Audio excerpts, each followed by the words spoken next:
कुछ भी ऐसे डेली कंजम्पशन के बेसिस पे तो कोई ऐसे इतना फ़र्क पड़ेगा नहीं, बट देखते हैं आगे क्या होता है। जी।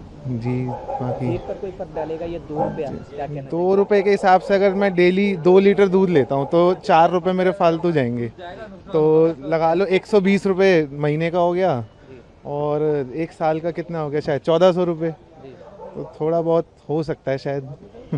भाई 2 रुपए बहुत होते हैं। एक आम इंसान जो एक मिडिल क्लास है उसके लिए 2 रुपए बहुत ज़्यादा अहमियत रखते हैं, लेकिन नेताओं के लिए और स्पेशली जिनके घर में शादियां नहीं हुई हैं, जो ऐसे ही घूम रहे हैं, आपको ज़्यादा पता है जो लोग हैं, उनको क्या 2 रुपए से फ़र्क पड़ेगा, उनके लिए कोई नहीं है। और वो जो हमारी फाइनेंस मिनिस्टर है जिनको यही नहीं पता कि प्याज के दाम में और उन सब में क्या है, तो उनके लिए 2 रुपए का फ़र्क नहीं। हाँ, एज बिंग आप कह सकते हैं एक भारत की आम जनता, उनके लिए 2 रुपए बहुत ज़्यादा है। यानी कि आप ये कह रहे हैं कि एक बड़ा फ़र्क जो है आप बजट की अगर हम बात करें, क्योंकि आप गृहिणी हैं, घर का बजट सब आप रखती होंगी, तो उस पे अगर हम एक बार फ़र्क भी पूछना चाहें, क्या फ़र्क आपको लगता है महीने के हिसाब से या साल के हिसाब से भी फ़र्क तो पड़ता है? नहीं, अगर आप उसको महीने के हिसाब से भी देखो तो अगर आप 2 रुपए को मतलब 60 रुपए के उसके हिसाब से करो तो 600 रुपये जाते हैं। 600 रुपये आप अगर आपसे भी पूछा जाए कि 600 रुपये आप करो तो 600 रुपये it's a lump sum amount for एक एक खास वर्ग के लिए 600 रुपये बहुत ज़्यादा है।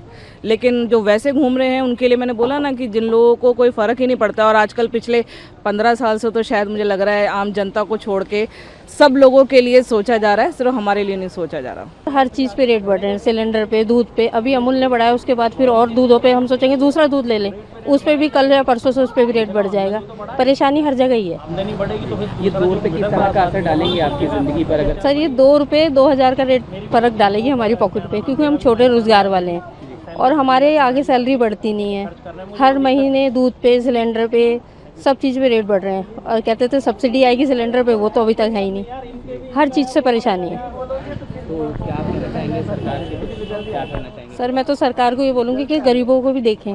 ऊपर तो जो धनवान लोग हैं वो तो आराम से अफोर्ड कर सकते हैं, हम लोग अफोर्ड नहीं कर सकते। क्योंकि अभी गृहिणी है, घर की किचन चलाती होंगी, सर, तो उसके बहुत बजट पर- परेशानी है। बजट पे तो आता ही है। हर दिन अगर मैं 2 लीटर दूध ले रही हूँ 4 रुपये बढ़ गए। अब आप बताइए 4 रुपये मैं कहाँ से निकालूंगी? दूध का भी कम करना पड़ेगा, जो 2 लीटर लेते हैं उसको 1.5 करना पड़ेगा, यानी आप कह रहे हैं कि अब इसमें कटौती करेंगे? कटौती करनी पड़ेगी, यही कर सकते हैं। और हर चीज़ पे रेट बढ़ रहा है, ये नहीं है कि दूध पे भी बढ़ रहा है, सभी चीज़ों पे रेट, सब्जियाँ वगैरह सभी चीज़ें महंगी आ रही हैं। सरकार इस बारे में भी तो सोचना चाहिए ना। वो कह रहे हैं गोल्ड मत खरीदो, दूध भी ना खरीदें। देखो, रेट तो अमूल पहले बढ़ाता है, उसके बाद सभी कंपनियां बढ़ाती हैं दूध, और ये तो मिडिल क्लास पे बढ़ेगा ही बढ़ेगा बर्डन तो, क्योंकि 2 रुपये बढ़ता है तो 2 लीटर पे 4 लीटर हो जाता, 4 रुपये हो जाता है 2 लीटर पे, तो उस पर तो बढ़ेगा ही बढ़ेगा। लेकिन आमदनी नहीं बढ़ रही तो उसको 2 रुपये भी बहुत खटकेंगे। जब आमदनी बढ़ी हो तो उसको 2 रुपये में कोई दिक्कत नहीं है। जैसे वो नॉर्मल आदमी और क्लास और बड़े आदमी हैं, उनको तो कोई टेंशन ही नहीं है कि ले लो जी 2 का 4 5 बढ़ा दो, लेकिन उनको तो टेंशन नहीं है। लेकिन जो मिडिल क्लास आदमी है, जो लोअर क्लास आदमी है, उनके लिए बड़ी दिक्कत हो जाती है। वही वजह है, हर साल 2 रुपये बढ़ता है इनका, हर साल। और पिछली बार तो इन्होंने क्या करा है, आधा लीटर पे भी 1 रुपये और 1 लीटर पे भी 1 रुपया है। इन्होंने पिछले साल ऐसा करा था, अब इस बार 2 लीटर बढ़ा दिया है।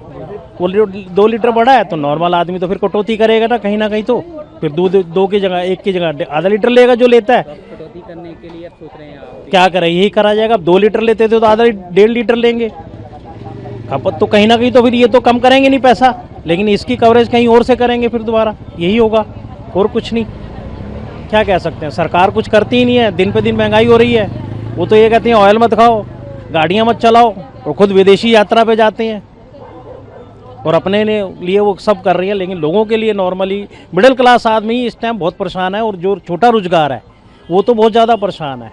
कभी एमसीडी परेशान कर रही है, कभी एनडीएमसीएल, कभी कोई उठा के ले जा रहा है सामान, लगाना नहीं है अनऑथराइज। जैसे भाई बैठा है कोई इस फुटपाथ पे, वो एमसीडी वाले बुलडोजर तोड़ो, दुकानें सील हो रही हैं, कहाँ जाएगा मिडिल क्लास आदमी? वो छोटे आला तबके का बिजनेसमैन तो ख़त्म ही कर रहे हैं। ये सीधा शॉपिंग मॉल खुले हुए हैं बड़े बड़े, इन्होंने अपने जो ब्रांड है उनको दे रहे हैं।